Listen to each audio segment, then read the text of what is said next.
Hello and welcome back to the channel of Major92, the Shaman of Gaming. Today I'm bringing you a Domination game on Hangar 18, and today, for the first time on my channel, I'm actually going to talk about the gameplay and the way I actually play, Black Ops.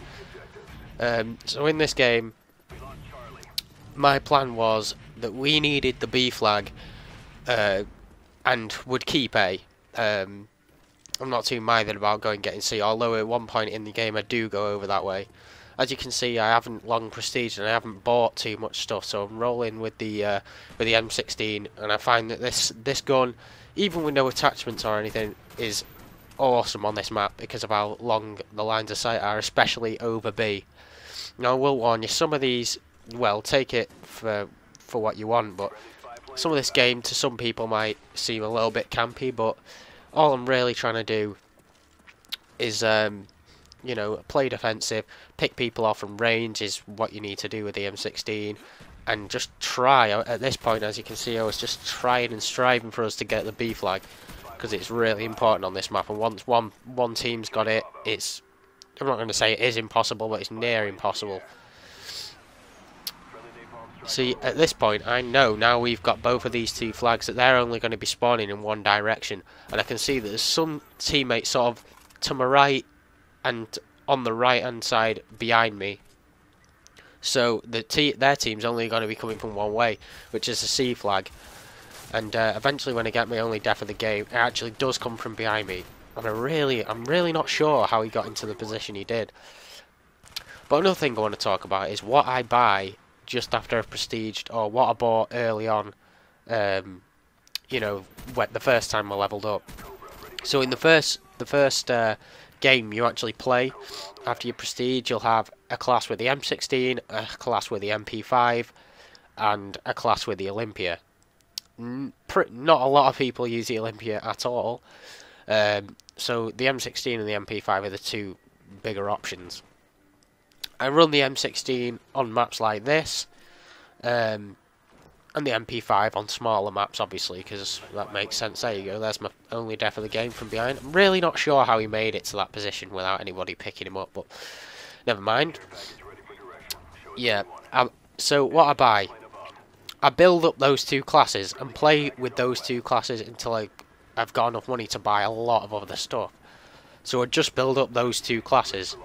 What I think are essential for those two classes are steady aim for the MP5, then you want to buy extended mag as the attachment, whatever secondary you want. I usually because after a little bit you have access to the first three pistols, the ASP, the M19, and the Makarov. So I usually either buy dual wield Makarovs or extended mag Makarovs, and then for the M16 I usually get a red dot sight quite early on, because it really helps you out over long range and get sleight of hand. And then for the secondary, the same, just a Makarov or whatever pistol, whatever is your preference. I think the Makarov and the M19 are really they're just similar. They do pretty much the same damage. I just prefer the Makarovs for some reason. I'm not sure why. You see, like I was warning before, this point of the game probably looks like it's quite campy. But what I'm doing is I'm cutting off one of their options. I can see that my teammates to the left, there's no cover on A over this side, so I cut this side off. And eventually, when we got the Blackbird up, I thought, right, let's pin them in. Pin them at C.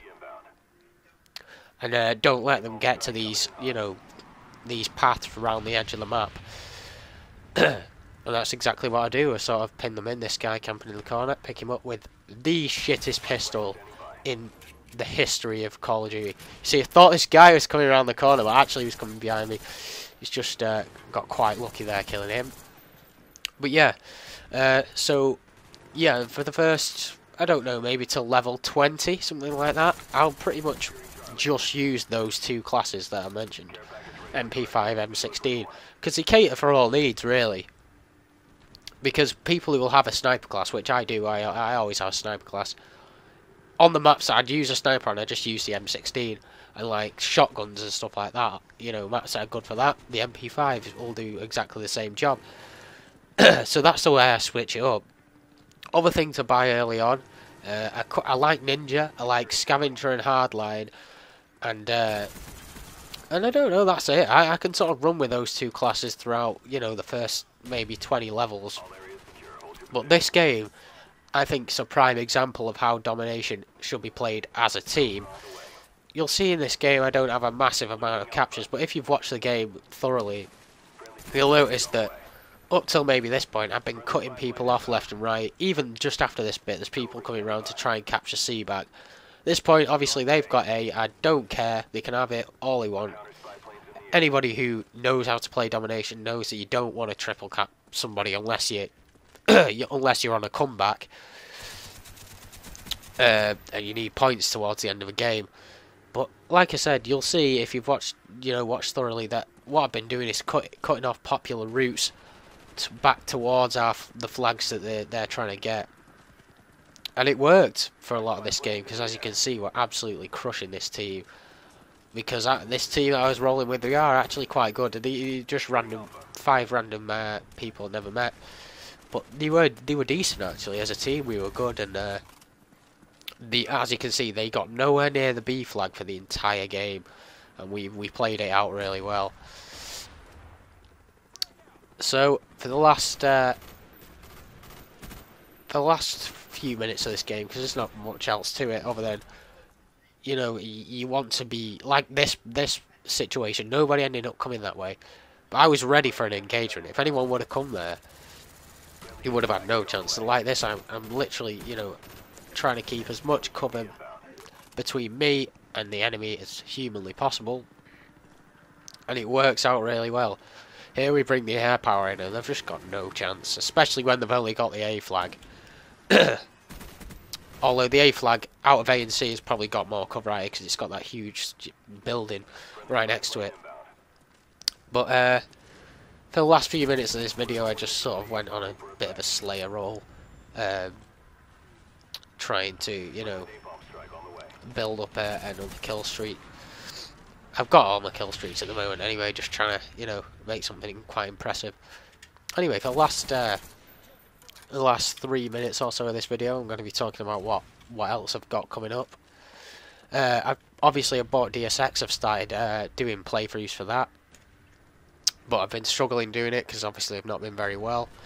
But yeah, I'm thinking now of getting Dead Island, which was a game that I didn't mention in my first commentary that I was going to do videos on, but I've seen some more adverts for it recently, and I really am tempted to get it because yeah, it's just to fill the gap between when more of the games come out. So I might get that, and that'll fill some of the gap between, you know, now and Battlefield, Modern Warfare, whatever. So that's another thing. Earlier this morning, actually, this is a bit of a funny one. I actually tried to build a sort of mini-tage, like a mini montage, by myself without an editor or anything, and epically failed. I thought I'd done it alright, and then when I actually rendered it, there was no video there. So I'm not quite sure what happened there. But whatever. Eventually, I'll try and get an editor, and I think I've got some decent stuff, so that'll be out. But I'm really looking forward to this run-in. I don't know about you, but anyway, that's the end of the video. If you enjoyed, leave a comment, rate and subscribe. I'd appreciate that. Cheers. Bye.